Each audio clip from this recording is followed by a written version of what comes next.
WCB Podcast, your source for all things Chicago Blackhawks and everything hockey. With your host, let's do it, Jarom, Tanner, and Nolly. All right, it's another edition of the WCB Podcast, part of the Hockey Podcast Network, sponsored by DraftKings. It's Jarom, it's Tanner, it's Nolly. What is going on, boys? You know, just hanging out, waiting till the season starts. What are we, 90 days away, I think? 90, 89 when this gets posted. So, yeah, we are into the CU days until the start of the NHL season. Oh, yes. Boom. Didn't wait too long for one of those jokes, huh? 90 days in, and we're still making those jokes. Oh, man. I gotta ask this too. I'm gonna ask you before we start recording because I still see it. The Kyle from Chicago. How long until that gets annoying, or does it ever get annoying? I don't think it's like gonna stick around super long, but I still think it's hilarious. I still think it's hilarious too. I was wondering how long people are gonna ride that one, but yeah. So we're in July. We are mid-July, so that means there's very little hockey news going on. There was a trade that happened that was pretty big. Some other news in free agency with agents and all this kind of stuff. But with the Hawks essentially being in the position that they are in, Kyle Davison said that all the heavy lifting is pretty much done. There may be pieces added here and there. Everything else is probably Kessel. Phil Kessel. Do it, KD. Do the right thing. You did right by Toews and Kane. Now do right by Phil. Keep his streak alive. You got to lock down. You got to sign Bedard to his contract, and then you got to bring in Phil. That's all you got to do. Well, I guess you got to take care of Kurashev too. But if you take care of bringing Phil, you don't have to worry about Kurashev. That's third. That's third on the list. Third on the list. Speaking of Kurashev, he filed for arbitration. Was it a case or trial or whatever case is July 20th. I can't imagine it's trial makes it seem like it's such a bad thing. Yeah, I don't know. Yeah, I just don't know what it's having a lower contract than he thought. Yeah. He was making 775 last year. Oh yeah. 750. 750? Mm-hmm. So he's gonna. I was looking at his previous contract. Sorry. Yeah, I think he should. Get a little bit of a bump. It's just how much of a bump. Like, what is he asking for? That's the question. It was 925. He's gonna get like 1.5. It's weird. It's funny and weird at the same time to me. It's like we have so much cap space, and Davidson's like, "Sucks, man. We're gonna go to figure out who's gonna decide. Someone else is gonna decide how much you're gonna get paid." Yeah, you gotta figure this out on your own, buddy. Because I'm not giving you that. But to be fair though, it's like I'm trying to pull up his numbers here really quick. He had 25 points. In 70 games last year. It's like, hey, that's not bad for a team that like has nobody. The most points on the team at the end of the season was Max Domi, and he wasn't even on the team for the end of the season. He had 49 points. Like, yeah, man, 25. He had half of that. So you're saying 1 year 1.5? You think? I'm just gonna be between like 1.5 and 2 probably. You give him 2 at like 1.25, and then flip him. He won't even. Yeah, honestly, he wouldn't even get you much. But like, if you do 2 like 2 years at like 1.25, like 1.5, I wouldn't hate it. Like, yeah, I like Kurashev a lot because like he's good for like 2-3 moments during the season where you're like, oh, this guy's gonna be disgusting, and then he's just just okay then the rest of the year. He's got you remember that though, like 6 games ago. He's got like the Kubelik's like syndrome where it's like seems like he was just so snake bitten. Like he had all these opportunities, he just could not finish. And he looks good. He's only 20. He's only 23 years old. So it's like a fourth line version of that. Like Kubelik's like second line probably. Fair. Kubalik, you can trade Kubalik and get a DeBrincat, so sure. Foreshadow. Anyway, Yeah, because we went other than Kurashev. Kurashev, yeah, there's really not much. There's a whole thing going on with Jonathan Toews, Mario. How do you even say that guy's last name? Go ahead, you got it. Luigi. Tirabassi. You probably got it. Sure. Yeah. I didn't have it pulled up, so I don't know. He covers for the Hawks for like I don't know, one of those news outlets, like new outlet, but pointed out by Sportsnet Sec and the One Tab, CAA did not list Jonathan Toews as an available free agent client this summer. So take that with a grain of salt, but either he hasn't decided that he wants to play or he is officially retired. Nothing's been set in stone, but if it points to the direction that he's done, I mean, not a bad send off that he had to end the last year. And it's kind of nice that one of those cup team players kind of got to go out a little bit on their own, at least knew that their time was done in Chicago and was able to have one last moment in the United Center. Yeah. I mean, also finished their career with the team, probably. Like, didn't get traded. Yeah. Yeah. Which I think I love that fact. I don't think there's as much into it anymore. Like, I think that used to be something that was like important and players loved, like, took pride in that, but I don't think that really means as much. I don't know. It still means a lot to some guys. I mean, you could tell Kane, it was hard for Kane to decide if he wanted to leave. It's just because he still has years left. Obviously, Toews would have been traded if he still had years left. Yeah. But I mean, you look at like Sid, he's never gonna leave Pittsburgh. Like Ovi's never gonna leave Washington. Like those kind of guys, like I don't think they want to leave, especially since I mean, both of them missed the playoffs this year, but like they had chances to make the playoffs and they've been pretty consistently competitive teams overall, like for their whole careers. But I don't know, there's still a lot of guys that I think don't want to leave. Yeah, I mean, one guy that hopefully is Connor McDavid. Go somewhere else, please. With the way that Pittsburgh and like Washington kind of handled their teams, it's like they completely just clear the shelves whenever they get a little bit on them, just to make sure that team's still competitive, to keep those guys going. Like this didn't.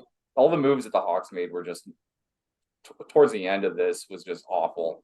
Yeah, it makes sense. Like it makes it easier for those guys not to want to leave when you build your entire team around you every single season and make it a competitive team. Like I was saying, like towards the end, like Bowman really screwed it up, and then Davidson just finished what Bowman was working on because the reset.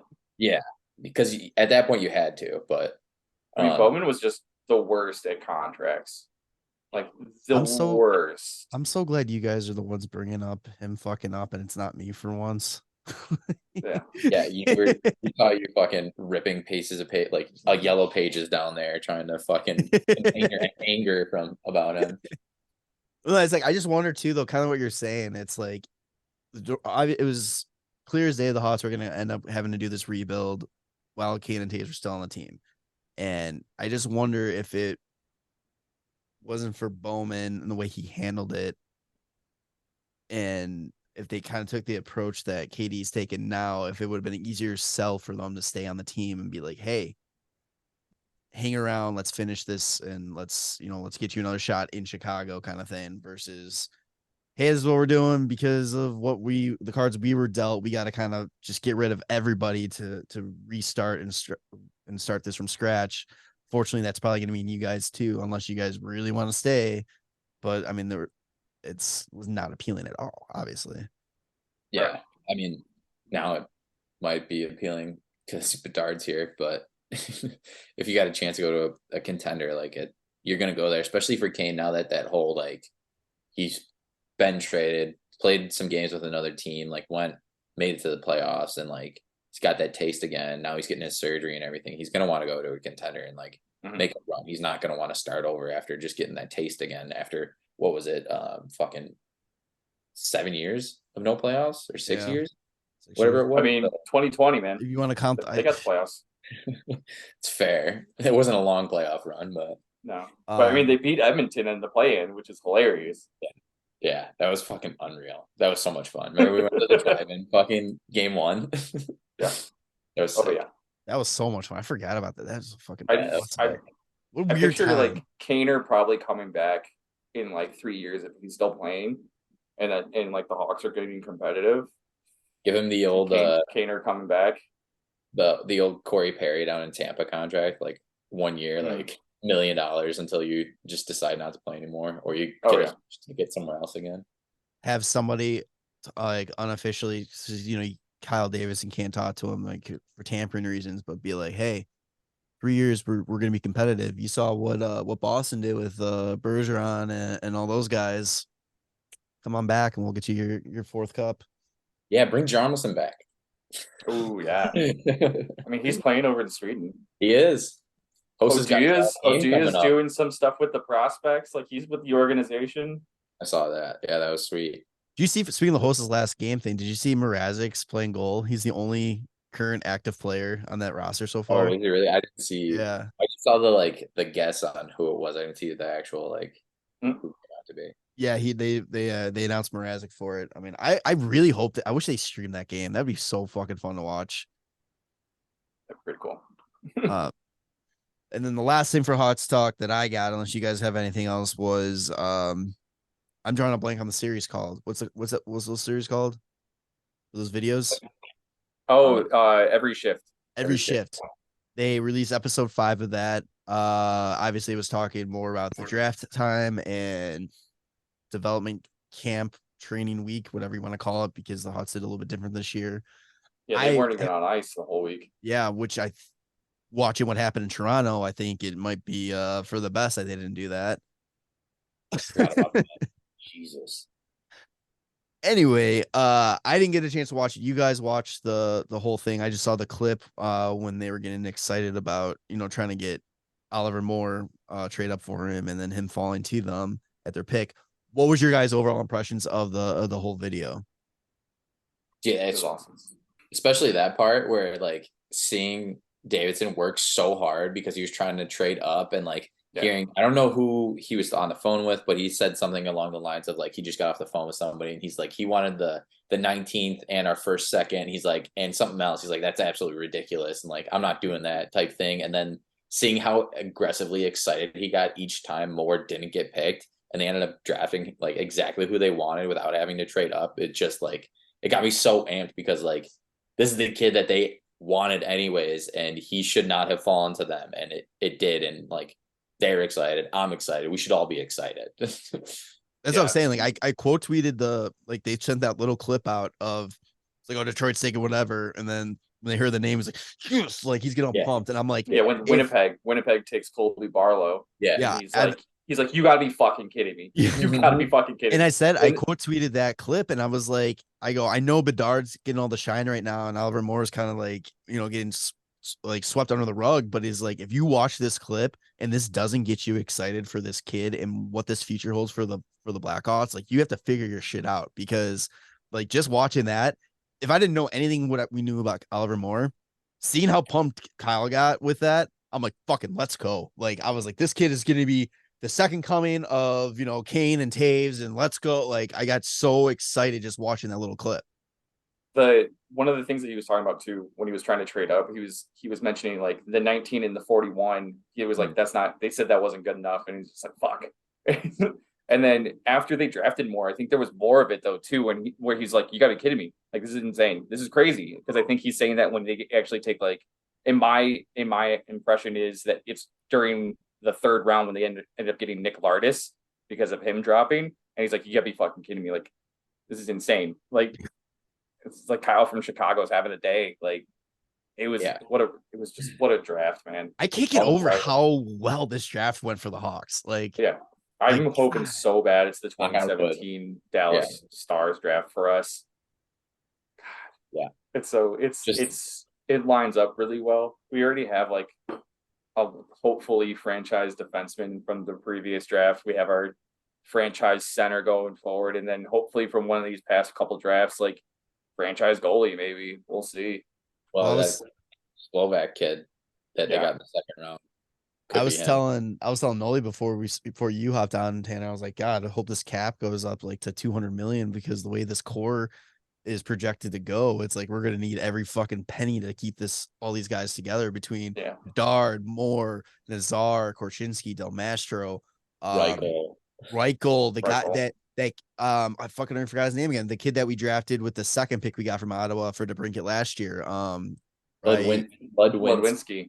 Yeah, like he's supposedly like got a lot of like hype behind him too. It's like, this team is going to be so fucking good. Like if everybody's potential goes the way like it's supposed to be, like, oh, god damn. Even if like you don't even need all those guys to hit, like you get like half of those guys that hit their like 75 to max potential. Like that's a solid team. It's a numbers game. Guys who just become like some role players too, just like contributing. If you get guys like that can contribute like the way Dave Bolin did, like those types of players, Troy Brouwer, like the guys that like get you there like in the third and fourth lines, and then as soon as you win a cup, they end up not pricing themselves out, going and being competitive on another team. But like huge contributors. Don't give them the money. We learned that. No, like I mean, you look at that 2013 team, that might have been like the best like third, fourth, whatever line they were when it was Frolik, Kruger, and Bolin. Like that line was unbelievable. Like you could throw them out whenever they wanted, and he proved that obviously after like the 17-second goal, like being out there just after they tied it and being able to score a goal. Like that's what those are the guys that win you Stanley Cups. Like legit, those are the guys.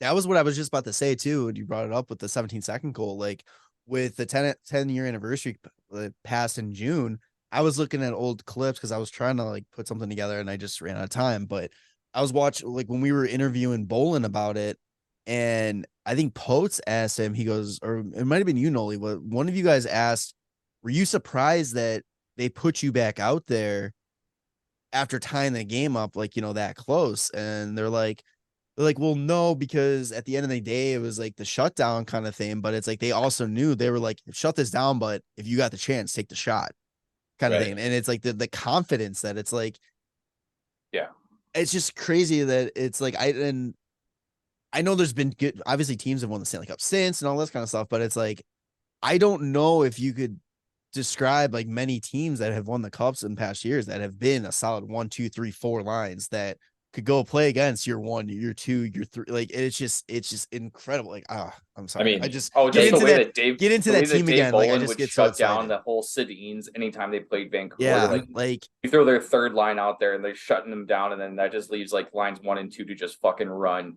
I mean, he got in Joe Thornton's head so bad that one year. Was it 2010? Oh my god. I mean, you could argue like Vegas this year was that fucking deep. Like they were pretty stacked. It might be the first one. I know what you mean. Like 14 million over the cap. Yeah. That helps. But it's like it's unfortunate for that 2013 team too, that it's like I don't feel like they get the credit they deserve is for how dominant of a team they were because of the lockout year. I don't care. They won the cup. That's what I'm saying though. When it's like they won the cup, like, I'm happy and, with and it. how they did it, it's like insane. Like I know. Last President's Trophy winning team to win the cup. Yeah, and I mean they broke the record for most points to start a season too. They just were fucking hot out the gate. Yeah. God, damn. Like looking at that, like that line, like just like you said, though, it's always like why I loved playing PK, because it's like worst case scenario you get scored on, and that's what's expected of you. But like best case scenario, you end up going down and scoring. Like what you're hopefully doing is letting no goals in at all. Best case scenario, you score. Like that's exactly what that like third line was when they got tossed out there. Like just don't let a goal in. Like and like that's easy. I'd rather be PK all day. The power play, there's too much pressure on you. Yeah, and I also like suck at fucking shooting the puck. So just give me a little quick little breakaway. Maybe I can make a little move and I'll be good. Oh man! But even though me, Bedard, Kane, we all got our broken wrists, great shots. But whatever. That's all I did. I just worked. 2 first overall picks and a third in nationals. Like not a big deal. Like what's up? Whatever. I think I got 1 point at that. Like the other. Hey, you know what? I would have had 2 points, but they took the goal away. It's fine.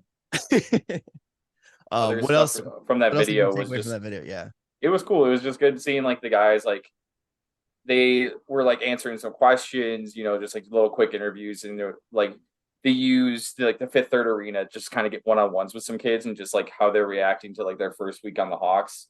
And it was really cool to hear actually a lot of kids give their like first impressions of the city. They talked about how they went to the Cubs game. Bedard threw out the first pitch. Also, Jay Cutler was also there, and his kids were just like, he's like they're huge fans of you. He's just like, oh, cool. And then they go and play like I also love school and like Jay walked up to him and was like, "Hey, I'm Jay Cutler." He's like, "Oh, Jay Cutler. Hey, how are you?" Like he had no idea who Jay Cutler was.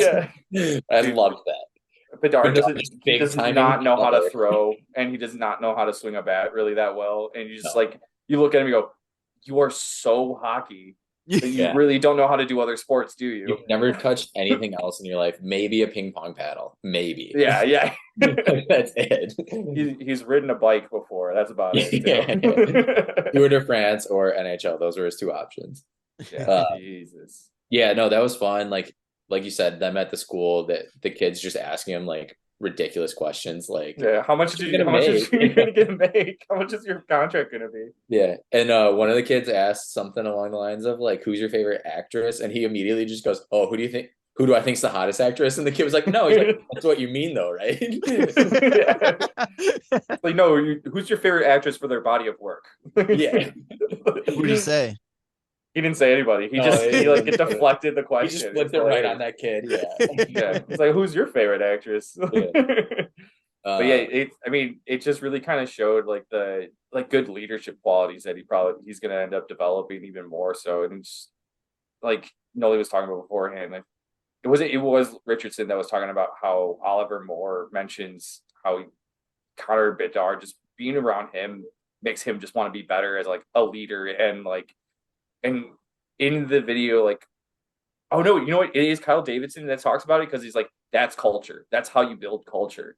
Like these guys that like come in and can show like they're already ready to be leaders. Like they have their heads on straight, and then they know what they're doing. They're here to work hard. Like that's how you build culture. And like this is what we're looking for. And it's like, hey man, this is sounding fantastic. Like let's see it. And that kind of goes back to his whole. We talked about it last time we were on, but goes back to his whole point of like letting Toews and Kane walk. Like because he needs to, like, these guys need to build their own culture and own like winning attitude, own leadership, like that kind of shit. And like, I mean, a guy like Bedard, he's been doing that his whole life with how good he is. He's like McDavid, he's like Crosby. Like it's just par for the course on like how he's gonna act around the rink and like around his teammates.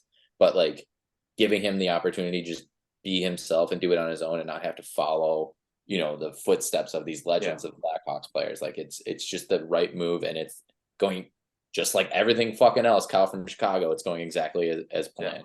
Well, he is following Bedard's footsteps, not stepping in a different way. Yeah.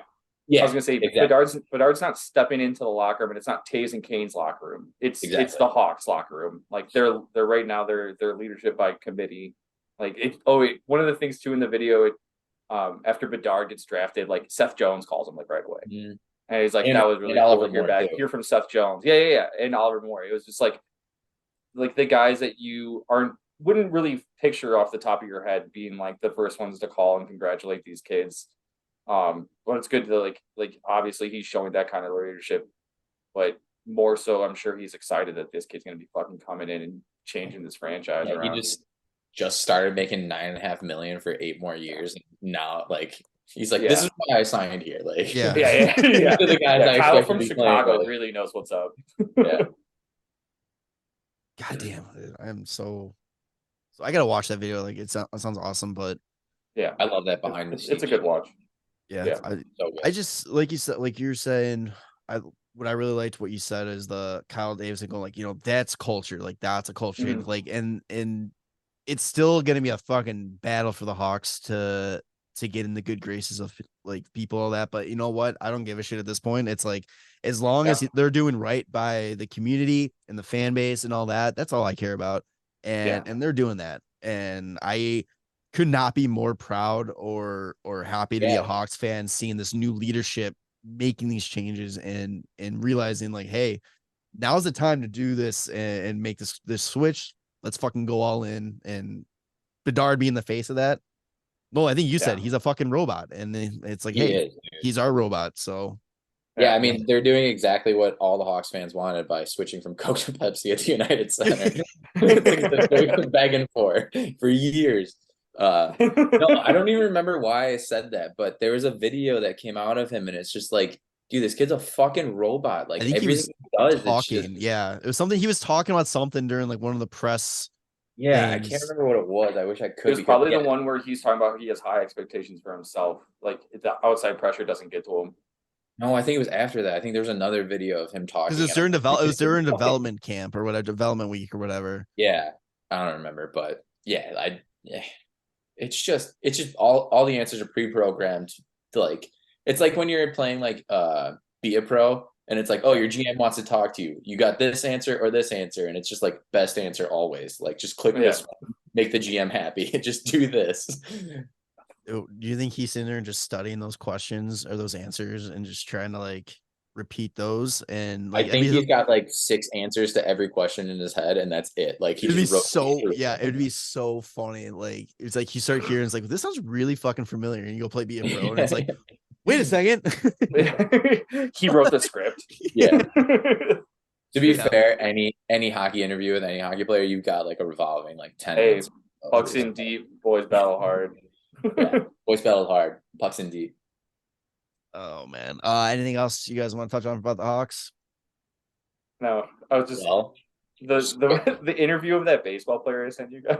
Oh yeah, it was hilarious. I wish there's something floating around. It's on like Sports Center's Instagram, and it's like a college baseball player getting an interview from like up top, and he just gives like the greatest, most ridiculous answers. And I wish there was more of that in hockey.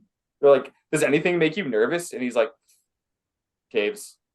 Just like, what the fuck? It's like, hell yeah, man. Like, that's what we need more of. What are you telling yourself when you come in like that? You first word's usually a swear word starting with F. Second one is grind, and third one is winner. And if these aren't going my way, those aren't the words I'm using anymore. It's another swear word. It's more like in on myself.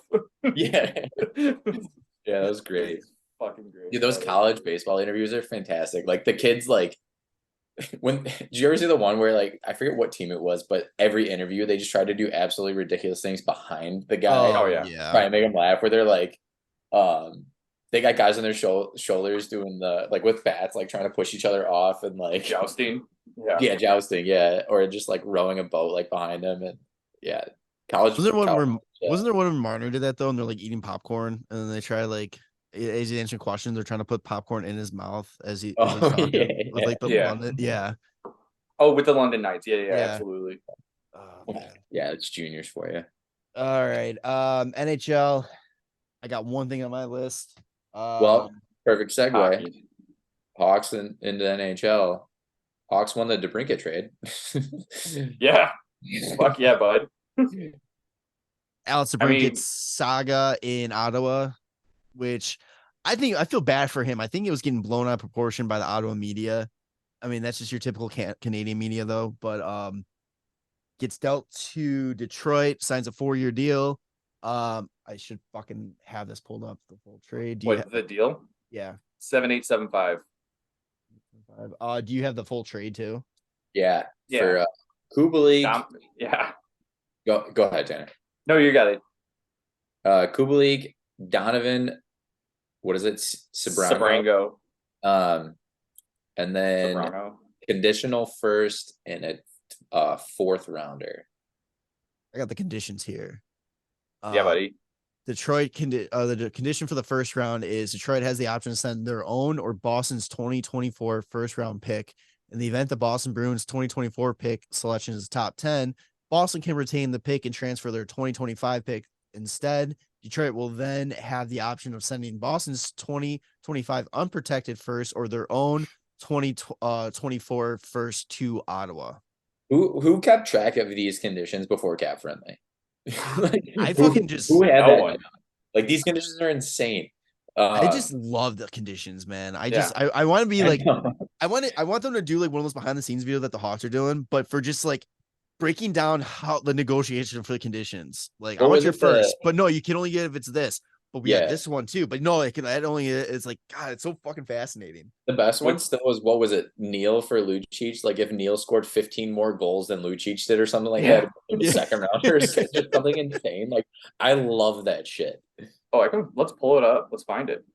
I was gonna say, which draft pick do you think ends up going that way then? Because I'm assuming they'll probably honestly I was gonna say, like, with the way that Boston's going this year versus the way that Detroit's going, like Detroit might be above them.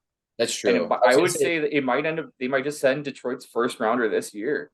I was gonna say there's no way Boston drops into the top 10. But yeah, they're definitely gonna drop. Here's the conditions for that Neil and Lucic trade. It was a 2021 third round pick, and the condition was the pick is transferred if James Neal scores 21 goals or more, and Lucic scores 10 or fewer goals than James Neal. 10 or fewer than Neal. Yeah, it says and then the result was due to a shortened season, NHL ruled that Edmonton will transfer a third round pick in either 2020 or 2021, and Edmonton decided to transfer the 2021 third round pick. So it's kind of fucking hilarious. Not only does James Neal need over 21 goals, but Lucic has to be 10 or fewer away. Yeah, it's so weird. It's insane. That sounds like that was like made on the golf course. They're hammering the golf cart. Yeah. Let's do this. I think this plot, you gotta we'll toss it a third. Okay, we'll toss it a third, but only if Neal scores 21 or more goals. Okay, fuck, man. I really like Neal with that lineup. I don't know. I think he's gonna hit 21. Give me more. I'll take the over on it. Well, Lucic has to have 10 or fewer if he hits that. Okay, you got a deal. Yeah, that makes sense to me. That makes sense. That's gonna work out for me. Do you imagine like the guy that like has to actually list the trades, like confirm the trades, and he's like, "Sorry, what the fuck did you just say?" How many times do you think they scribbled out that fax? Like they were like, "No, shit." 17 or more goals? No, 21 or more. 21. But Lucci, yeah, okay. Send it. Just send it. They'll figure it out. They'll get it. I just picture like an old man, long white beard with like a scroll. And just scrolling down with all the conditions on there. Hear ye. What if like that was Neil to Calgary, right? From Edmonton. Yes. Because the Lucic went to. What's up, guys? As you know, the show is brought to you by DraftKings, and new customers download the DraftKings Sportsbook app now and use code THPN. Bet just $5 to score $150 in bonus bets instantly. That's code THPN only at DraftKings Sportsbook. Gambling problem? Call 1-800-GAMBLER. Massachusetts, call 800-327-5050 or visit gamblinghelplinem.org. In New York, call 877-8-HOPE-NY or text HOPE-NY 467-369. In Kansas, call 1-800-247-00. On behalf of Boot Hill Casino Resort, on West Virginia, gambling problem? Call 1-800-GAMBLER or visit www.1800gambler.net. All games regulated by West Virginia Lottery. Please play responsibly in partnership with Hollywood Casino at Charlestown's Race in Connecticut. Help is available for problem gambling. Call 888-789-7777 or visit ccpg.org. 21 plus in most eligible states, but age varies by jurisdiction. See DraftKings.com/sportsbook for details and state-specific responsible gambling resources. Bonus bets expire 7 days after insurance. One boost per eligible game. Opt-in require max bet $50. 10 plus leg required for 100% boost. Eligibility, wagering, deposit restrictions apply. Terms at sportsbook.draftkings.com/baseball terms. No. To Edmonton. That was Lucic going to Calgary. Yeah. So what if like in Edmonton, Neil like hits his 21st goal and like they go over the jumbotron? With that goal, we're jumping up in the draft. No, they're giving away. They're giving away. They're giving it away. Oh, yeah. Okay. Oh, it's like he hits 20 and they're like, Neil, you're sitting the rest of the year, bud. We're already got a playoff spot. We're playing Chicago in the playing round. We should be good. Brinket's gonna be number 93. Oh, what? Oh, really? Oh, James Neal only hit 19 goals that year. He was close. But yeah, shortened season, you know. He would have had it. But yeah, I mean, going back to that trade, like you moving on Kubalik, an AHL guy. Oh, that trade. You're talking about the Neil trade still. No, I'm good on that one. Yeah, okay. But then you look at what the Hawks got back from the DeBrincat, original DeBrincat trade to Ottawa. I mean, they got the first round pick, it was the 7th overall. That's when they got Korchinski. Got a second overall, that Ludwinski kid, and then the third rounder next year still. So I mean, I don't know. I really think the Hawks they worked Ottawa. They worked them good. Yeah. Yeah. I mean, even Ottawa gave us their fucking second this year to take Zaitsev. So we've just been taking all their picks, baby. Yeah. I don't know where Cat Friendly got that number thing.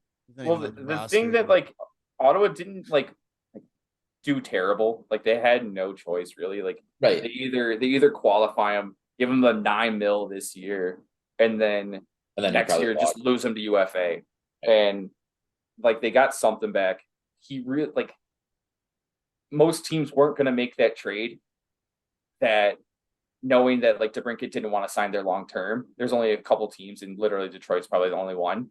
I don't think there's anybody else. I think anybody else was going to be a one. Well, the other teams that he said like he'd be cool with, like they didn't have the space, and then like getting the extension to know that that's going to work out. And I mean, they got a first out of it. Like that's probably as good as it's going to get. But they ended up getting Kubalik, which is going to be a nice roster player for him.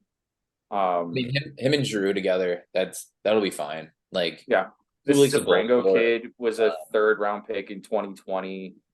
He was playing in the AHL last year at 7 points in 39 games. What is he? He's a defenseman though. Yeah, left defense. Oh, okay. So I don't know what his game is, if he's more of a two-way defensive or offensive kind of guy, but who knows? I don't know if he was just like a toss in. It doesn't look like he puts up a lot of points any of his seasons, really. Maybe more of a stay-at-home guy. Maybe. Yeah, getting a 4th back, like, I mean, obviously the Hawks got way more, but that's because Ottawa was trying to push for the playoffs. And I mean, the fans of Ottawa like really loved that trade anyway. Like they thought it was such a steal. Everybody in Chicago was like, "How do we only get like 3 picks?" And then now you look at it and you're like, "It's so funny how it flips a year." I'm from Chicago, baby. Yeah. Last year we're all pissed. Detroit or Ottawa fans are just celebrating the streets. Now this year we're fucking thrilled, and Ottawa fans, this guy was a bum. We didn't want him anyways. Blah blah blah. Like, and I mean, when they first made the trade, I'm sure they thought that they would be able to sign him to that deal. But like, I mean, it's just going to show no, especially Americans, nobody wants to play in Canada. Like, nobody wants to sign a huge ticket in Canada. It's crazy. Yeah. I said since he got traded out there, he was going to end up in Detroit. He was not signing in Ottawa. So I'm glad my one take that I've thrown out there and many times, all the stupid takes I throw out there, one finally hits. But I think it's like fucking so cool. Like, I know technically we're supposed to like not like Detroit and all this kind of stuff, but the rivalry's dead. Like, let's move past that. They're not even in the same conference anymore. But I think what I think is so cool with him going back home, it's like if this team, the Yzer plan comes to fruition and they start winning again, and you know they make it to a cup. And they do it on Larkin and DeBrincat, 2 hometown kids. And Patrick Kane. That's a fucking awesome story. Brinskycat. Like that's so fucking cool to me. Like I love that kind of whole thing. And it's like seeing a kid who grew up like loving this team get to play for them. Like that's fucking awesome. And I'm pumped for him to be out there. Buddy, if they can entice Patty Kane to go there and have him and DeBrincat back together, like. And then you have Dylan Larkin in the middle. Like, that's a disgusting line. They have $8 million in space still. They do. And their top right winger right now is David Perron. So I don't him down the lineup. Billy Husso and James Reimer and that. Billy Husso's not. That's kind of tough goaltending, I think. Yeah, a little bit. They definitely need. And your D's, goalie prospects. Your D's kind of tough too. Like, Sherrod, Hall, and Shane Goss. Oh yeah, they just paid fucking Justin Hull. Yeah, big time pay. Like, wait, dude, I've always believed in the Yzer plan. Like, especially when he's in Tampa, moving to Detroit, he's made some good moves. He signed Justin Hall to that ticket. I don't know, man. I might be off the bandwagon now. Maybe he knows something we don't know. But Moritz Seider still just makes up for a lot of that defensive core. Oh, yeah. Dude, he's so good. I can't wait. Still only making $863,000. It's his last year of his I wonder what he'll level. But But man, looking at DeBrincat, kid's a fucking Iron Man. First season, 82 games. Second season, 82 games. 19, 20, and then 2021. I don't remember what the total games. 56-ish. 56 was the shortened one, and then it was like 70 something. 70, yeah, no, 52. So 70. In 1920, he played 70. 2021, he played 52. So I think that one might have been a little under. But then 82 last 2 seasons. Like, so he's missed like probably give or take 5 games his career. Yeah. Like, that's fuck, dude. That's awesome. He's going after fucking Phil's streak. And games. Yeah, I wonder what the totals were in 20 and 21. But I'm trying to see if I can find it real quick. Let's go to the standings. NHL. Oh yeah. Go back to that. But yeah, I mean, look at right. Yeah, 20 20 1920 and 2020. 1920. Oh shit. I'm just gonna go to the team stats. Doing terrific, sweetie. Great podcast. Silence while Tanner looks. I'm just not doing. I'm not doing well right now. Yeah, it's like I love this fit for him. I still think Detroit's got some work to do to like be truly competitive again.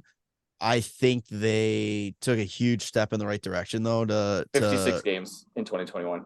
So he missed 4. Yeah. And then how many was it in 1920? Was he out with COVID? He might. Yeah, he was, wasn't he? I think so. Because like him and Kane were like out for a little bit for it, I think. So his plus minus, I don't really like plus minus, but like his plus minus, first season was +6, second season was even, third season -10, 3 +3, -13, -31 last year. Not gonna lie. Oh god, that's tough, man. That's not on him, like no.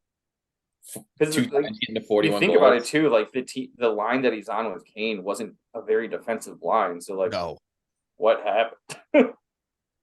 Yeah, and they were out there a lot. Defense with Giroux though.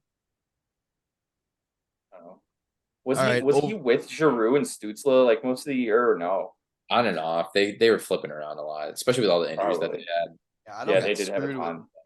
They got screwed in net, and then just. That's a huge bummer. Over under 25 goals for him next season. I was gonna say, do you think he breaks his 41 mark? He's done it twice. He'll get over 27, which is what he got in Ottawa last year, I think. Yeah, he's definitely gonna get over him and D-Boss. Dude, then he's gonna be first line left wing rather than Brady Tkachuk. So. It's gonna be interesting. It's gonna be fun, and hopefully, rivalry's dead between the Hawks and Red Wings. But hopefully, these teams are gonna get good at the right time and renew the rivalry in the Cup final and make DeBrincat cry. Let's actually go if they do. Yeah, 100%, 100%. Yeah, I had something to say. Incredible. Any other NHL talk? Oh, do you think he gets a welcome home video in Ottawa? Yeah, right. I think those fans are just over it. Leo Carlson signed. Does he get booed in Chicago? Coming in wearing a Red Wing jersey? I don't think so. I'm sure there's gonna be some like old fans that are gonna be like, "Boo!" Yeah, Detroit sucks. We're gonna be playing Philly, and they're gonna be going, "Detroit sucks." It's like, dude, what the fuck? Leave Danny Briere alone. He's been through a lot. His kid's an asshole. Yeah, he raised a shitty kid. Yikes, sorry. I just thought about that. The way I said that was with Jonah Hill and all the shit going on with Jonah Hill right now too. Like, oh man, not America's sweetheart, unfortunately, but. What's going on with Jonah Hill? Just one of his ex posted a bunch of texts that he sent to her about boundaries and all, and just two psychotic people. I thought it was it was that news about like Kanye West is like cool with Jews again because he thinks Jonah Hill's hilarious. Yeah. I forgot about that. Because he watched 21 Jump Street, not any of his other movies. It was 21 Jump Street that renewed Kanye West thrill and love for the Jewish people. Yeah. He's gonna be really pissed when he finds out that he actually liked Channing Tatum and not Jonah Hill. Channing Taint yum. Yum. Oh shit. All right. What a headliner for a news article. Yeah, right. Can you imagine being the person that typed that out and was like, yeah, this is gonna hit? Like God damn, that's so funny. All right, what were we saying, Tanner? Other hockey news? Leo Carlson signed his ELC. Ian Mitchell, one of our favorite Hawks that got traded, signed a deal in Boston too. Some other guys signed their ELCs. That Nate Danielson kid who plays for who was drafted by Detroit. He was in the CHL. Yeah, he was a WHL kid. So that was, I forgot where it was where I saw it. Bedard was asked.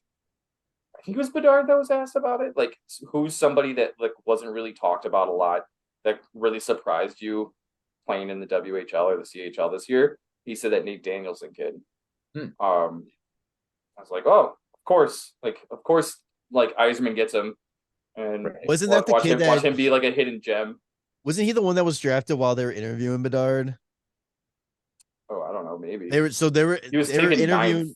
He wasn't expected to go that high either. Yeah, they were interviewing Bedard, and they start showing like a video package, and they're like, "All right, Bedard, do your hockey analysis here," and I get fucking stroke right there. And he starts talking. He goes, "Oh well, thanks guys for picking that clip. Just me not back checking it all there. But anyway, I was like, oh god, this kid's amazing. Love him." But yeah, hilarious. Yeah, only other guys that like are kind of like big that signed were Keandre Miller got a deal with the Rangers. Nice little bridge deal. I think that like the Rangers the Rangers got a good one on that one because that kid's gonna be disgusting. Alex Newhook signed his deal in Montreal after they gave up like a good amount. Didn't they give up like a first for him, didn't they? To get him from Colorado? Yeah, the 30th or 31st pick in the first round this year. 31st, yeah. It was Florida's pick. Plus a second rounder too. And AHL guy. Yeah. Damn. Gianni Fairbrother. It was a solid name. Oh, the last thing too, I got Tarasenko fired his agents mid-negotiation, apparently. Isn't that his like third agent in like the past 3 seasons? Yep. And is that the one that him and Panarin had the same one? Like that was Yep. Yeah. So yeah, apparently like it was so funny that like the news broke that he apparently came to an agreement with the Carolina Hurricanes. And then the next day, he fired his representations, got new agents, and they're starting from scratch. I think it was Steve Dangle podcast where they're like, yeah, and Tarasenko heard the rumor that he signed with somebody, heard what he was getting offered, and was like, no, fuck that. You guys are fired. I need more money. Like, let's go. I got a cup already. I'm not settling. Yeah. So, yeah, it'll be interesting to see. A lot of people are linking him to Ottawa now that they got some space that they don't have to resign. They were saying everybody that was saying that was saying like it was just waiting for DeBrincat to get moved so they can figure that out. Yeah. So, and then apparently the EK65 sweepstake is down to Pittsburgh and Carolina. I don't know how legitimate that is. Neither of those teams make sense. Neither of them. No. I want Erik Karlsson to be prime Erik Karlsson, and I swear to God, if he plays with Letang or Burns, I'm gonna fucking freak out because like we're gonna miss out on so many fucking highlights that we just saw last season. Like, I why would he be okay with going to either of those teams? I don't get it. Go to Seattle. Also, and then you get fucking Pittsburgh just getting older and older, like adding Erik Karlsson. Like, what are they doing? I don't know why Carolina's like, well, Brent Burns and Karlsson were really good together in San Jose. Saw how well that team was put together. What? They did reunite them. if Rod the Bod got his hands on them, though, I think they could pull it together. Like, I don't understand how Carolina is just always in on like every defenseman. They already have like 12. They just got Orlov. Yeah. They got Orlov, Slavin, Burns, Shea, Pesci, Coughlin, and Chatfield. I just am surprised that the owner, the Hurricanes owner, is like cool with it because he is beyond cheap. With the only good thing that he has done is the counter offer sheet on Kakaniemi because they offer sheeted Sebastian Aho. That was the only fun thing that he's ever done. With the $20. Yeah, the 20. Yeah, that was great. Oh shit. Yeah, that's all. Over the summer, one of these episodes, can we just like go in deep on cap circumvention and like all this shady shit that like the teams pull off? But 100%, yeah. And how it's apparently not a problem that the owners want to fix it. Oh, also Carolina's in on D'Angelo too. That's what I was going to get. Fuck? Yeah. But they had to wait. The NHL said no. It was less than 365 days of him getting bought out. So no, you can't get him. But if you wait an extra 9 more days, then it's not cap circumvention, and you can go get him. He was bought out. I thought he was just traded. From the same team. Traded from the same team. It can't be less than. Can you imagine? Yeah, well, traded and then salary retained is the issue. Like we have to do a whole. Imagine if they bought him out and then got him back and just we're already kind of paying you, so. Yeah, we need to do a full episode on that because 100%. Oh shit! Okay, the other thing too, because I'm thinking of Philly, Carter Hart probably not getting traded, huh? Oh yeah. Nope. Hockey Canada report's gonna be coming out soon. Yeah, that's gonna be probably a whole nother episode. Oh yeah, talking about that whenever that drops. That's gonna be. I'm really curious to see. Well, I'm really hoping that Taylor Radish and Boris Kachuk's name aren't in that at all. If they are, that sucks. But yeah, don't if they're not on the team anymore. Like, don't be a shitty person. Yeah, don't be a shitty person. I'm curious to see how other fan bases are going to handle they're more studs. Yeah, and especially that they've said a bunch of shit about what happened with the Hawks. Do you keep that same tune? Yeah. That's what I was just gonna say. A lot of these people, went in hard on the Hawks, but we'll see what happens if their star child is a part of something. Right. I mean, Makar wasn't Makar on that list? All about on the team. Canada. They said it was a junior. It was junior guys only. There was no college kids. So I was saying Makar is on that list, and it's there's Colorado, buy him off, or buy him out. You gotta release him. Come on, Colorado, do the right thing. Do the right thing. But all right. So we're gonna wrap things up here with something that I feel like we've been talking about for the 6 years this has been a show. The 2003. Longer than that. Yeah. Before the show even started. The 03 draft versus the 15 draft. So we're going to do a little draft. It's gonna be Tanner and Nolly are going to get a draft year. And they're going to draft a center, a left wing, a right wing, 2 Ds, and a goalie. And I'll give my opinion who's better, and then we'll leave it up to a viewer vote on social media, see who you guys think is better. I'm going to do a coin flip to see who gets who. Okay, I was going to say, if you want to decide who gets what team, that'd be great, because I don't care. Yeah, I'm going to flip. I was going to say, do you have a preference at all, or no? No, I don't. I was going to, it doesn't matter. All right, well, we'll do heads is Tanner picks, tails is Nolly picks. Just do heads is me, tails is Nolly, and whoever lands it gets 2003. Okay. Because I don't really care. I don't know who to pick anyway. Tails. So Nolly. I got 03. So you get 03. All right, well. So I had a lineup set up already for both teams, or both. Oh, nice. So 03 is definitely the back end, juggernaut, and 15 is obviously the fucking front end juggernaut. Yeah, dude. So this is who I have. I mean, there's so many fucking good players here. I'm not taking him, but can we just acknowledge that Joe Pavelski, 205th overall? Yeah. Yeah. Yeah, absolutely. We could do that. And then so center, I'm taking 45th overall, so a second rounder, Patrice Bergeron. Left wing, I'm going with 17th overall, Zach Parise.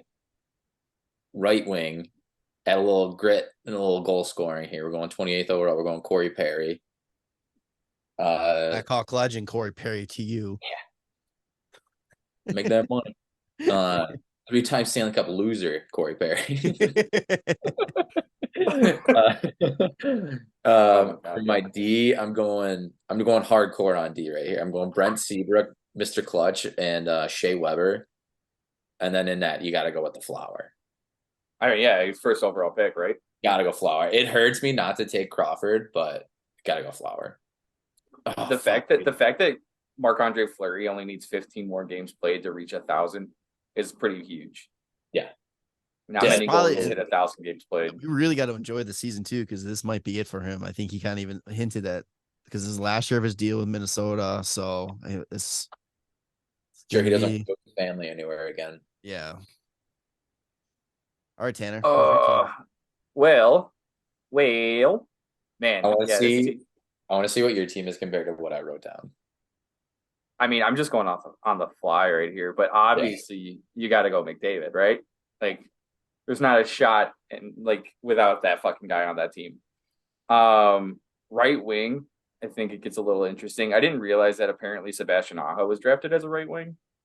Brent Burns was drafted as a right wing. I could have thrown Burns. Yeah. Oh yeah. Timo Meyer's up there, Brock Besser. But I think you got to go Mikko Rantanen, huh? And then let's see, left wing. Yeah. Okay. So now I'm a little. I'm thinking at first I was gonna go Kyle Connor, but I think I'm gonna go Kirill Kaprizov. You got an honorable mention at 135. What a pick. Yeah, right. Defense. Here's when it's a bunch of like decent, pretty good guys. They're like third, like 2-3 guys. None of them are like top guy. Yeah. Man. So I think the first one I'm gonna go with Werenski, because I mean he's been injured over the last couple of years, but when he's playing, like, that kid's he's fucking good. He's real good. He can move the puck and he can play, like, he's good two-way. The other, like, I kind of want to go Hanifin. I almost want to go Provorov, but honestly, I think at the end of the day, in the next few years, you're going to hear more about Vince Dunn. And I'm going to go Vince Dunn with the other defenseman. Off the board. Dude, he's going to be – he's already had a great season in Seattle. I don't think he has a contract currently. I think they're going to arbitration for him. But he's going to be a stud for them. I had him on my fantasy team last year, and he does it all. Like, he fucking puts up points, he hits, he blocks shots. He had 64 points last year in 81 games. He was a huge reason why that team went to the playoffs too. I didn't even see Rupe Hintz down there. Yeah, yeah, dude. Rupe Hintz, that's another big one. He's coming into his own. Would you say Chiarelli? Anthony Cirelli, yeah. Cirelli? Oh yeah. Third rounder. Eric Chernak is a nasty defenseman for Tampa too. Goalie is where it gets a little like, that's probably where the weakest point is right now. Like, Aiden Hill just won a cup, but he hasn't really ever been a starter until the playoffs. I'm curious to see how he does next year, because I don't know if they're going to run with him as the guy now. But at least they didn't go full on. They paid him. They paid him a bit. Like, they're probably going to run with him. He's going to definitely share time with Logan Thompson. Like, Logan Thompson is a huge reason that team won so many games too. It's just he got injured towards the end of the year, and then other guys just stepped up. Also, they still have Robin Lehner, so I don't think he plays again. I think he's done. Probably not, but He's against their cap, right? All right, so like the most notable, because the most games played, is Mackenzie Blackwood, but I don't think he's the best goalie. The weird one that I kind of almost want to take is Karl Vejmelka, but because he's had some good games in Arizona, he's stolen games, and that's what Arizona does is they showcase goalies. Yeah. But I mean, probably just go Ilya Samsonov. It's so weak in net. It really is. That's why I'm like, yeah, the back end, like even D, like there's some good D, but there's not like great defensemen in this one. But I wish there was better choices. So I mean, recency bias, like we can just go Aiden Hill. that's when I was writing up mine, I threw Aiden Hill in there just literally just because recency bias, yeah. All right, what was your team that you wrote only for 15? I would have gone McDavid, Kaprizov, Marner. Yeah, well, Marner's listed as being a center. It's got center right wing on here. Oh, I'm looking at a Hockey Reference. Oh, I'm on Wikipedia's. Oh. And then I would have gone Shabbat, Hannafin, and then Hill. I think so. Oh, Shabbat! I completely forgot about Shabbat. Yeah, you didn't even mention him. I was like, oh, geez, okay. Yeah, get out of here with that. All right, so I think I'm going with 03 Nolly team. Okay, wait. Who did Nolly have again? Bergeron, Parise, Perry, Seabrook, Weber, and Fleury. Bergeron, Parise, Perry. Damn. Okay. Just a fucking grit in that lineup. Seabrook, Weber, Fleury. Yeah, I mean, well, they have so much more to show for it. Like, 15 draft right now still has. You have McDavid. Yeah. So it's essentially your team. Tanner's team is all offense. They can score a million goals. Yeah. But Nolly's team can fucking shut them down and keep them from scoring goals. And all they gotta do is get one. That's all they need. I got Bergeron to shut down Marchand. I got Parise to sit on Kaprizov. Marchand. And Perry to what? You said Marchand. I thought I said Parise for sure. No, you said you said Bergeron to shut down Marchand. McDavid. You're right. I did say that. Stupid. Perry just to do whatever the fuck he wants and score goals.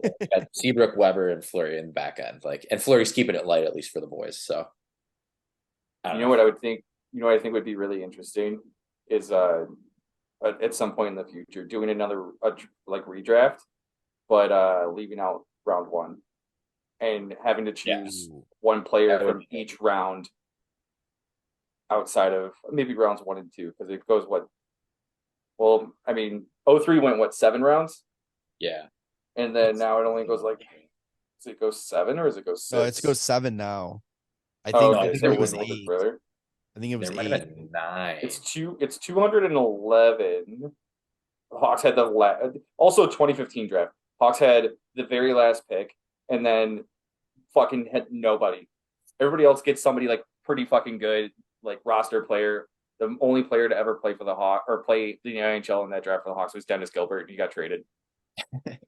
03 was 9 rounds. Oh, that's why. Okay. Yeah, fucking Brian Elliott and Jarl Halak, 9th round, baby. Yeah. That's when they still had no clue what to do with goalies. All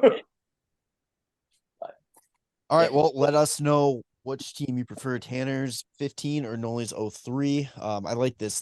We should definitely pick other classes, draft classes. We'll just keep doing this one and finding this one, like Tanner said too. Yeah, take away certain rounds and all that. I think that's a cool idea. I think if you build a team taking one player from each round, not including the first, maybe not even including the second, just because there's 7 rounds in 2015, you can do it that way. Or no, include the second because there's 6 guys you got to get with the goalie. Yeah. And that would be pretty fucking interesting. Yeah. So. God damn. Who would have thought that Noah Hannafin has the most games played in the 2015 draft? It's wild. He's 2 games shy of 600. Jesus. But McDavid's at 850 fucking points. He's gonna get 1,000 points this year. Yeah, he is. He's gonna double up Hannafin's games played. God, it's so good. All right, episode 231. You got a name for it? Culture. Yeah. I don't know, man. Like, just put like 03 versus 15. I was gonna suggest the Cats, Ottawa, Canada. You know, Cats out of the bag. Cats, Ottawa, Canada. Just do one of the ones that Yeah. we said. Just one of ours. The I like Ottawa, no, it was worth it. It was worth The it for Cats Tanner's Ottawa face. the bag. It's worth it for Tanner's face right there. So You know what? If Tanner would have said it would have been fine because he's wearing the dad shirt and everything, but It's got my name on it, and that's supposed does it really?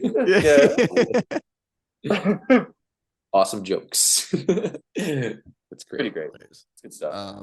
Go with the Cats Ottawa the bag. Let's go. It's gonna be great. All right. It's gonna be great. It's fine. Got the dad approval. Let's go. I think it just took him a really long time to realize what you said. I was just upset that I didn't think of that. Yeah. All right, episode 231. Make sure to follow us on all social media at WCB Podcast. Subscribe to the show on YouTube, Spotify, Apple Podcasts. Review, like, subscribe. Promo code THP and DraftKings. And yeah, we'll see you on the next one. Are we on Threads? We are on Threads. Shit. I'm not. I don't know what the fuck it does, but we're on it. Isn't it just Instagram, Twitter, or something? Yeah. Hey. Same, but different. All right, boys. We'll see you in the next one. Bye, boys. Bye. Bye.